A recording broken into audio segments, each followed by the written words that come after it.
watching WeAllBe News Radio, News Free Dixie for the 21st century. I'm Thaddeus Matthews. And also, I'm going to close it out. Thank y'all, family. Close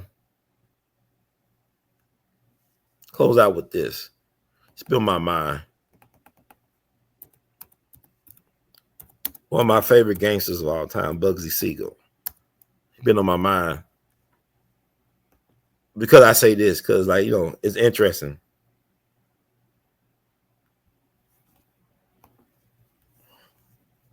I always find it interesting about history. Like I said, the official story is always the official lie. Give my man Bugsy some light before I get out of here.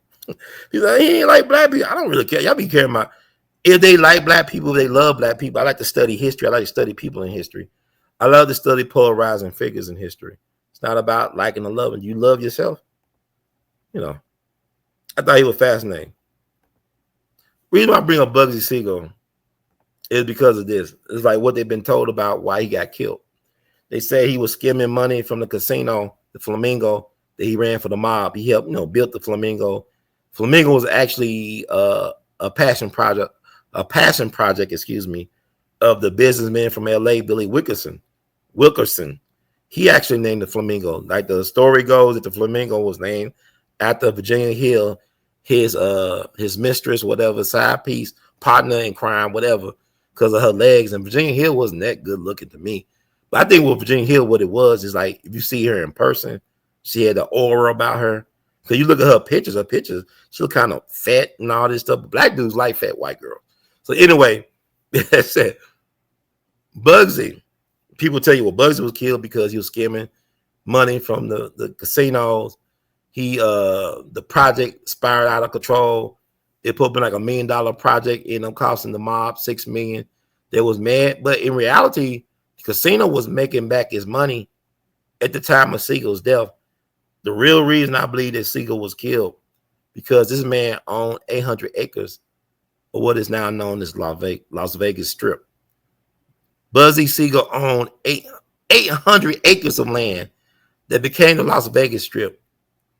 That land is worth, like they said, could have been worth probably like $27 billion. It could have been possible that Bugsy Seigel could have became a billionaire. He could have became one of the wealthiest people in the world if he owned 800 acres of the Vegas Strip.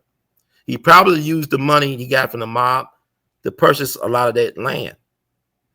Imagine if Bugsy lived long enough to be able to sell that land and become a multi-billionaire.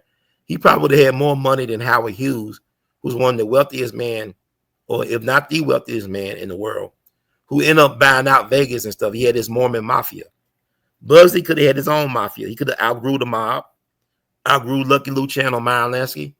He could have got the Mormons to run his empire. It's like Howard Hughes got the Mormons.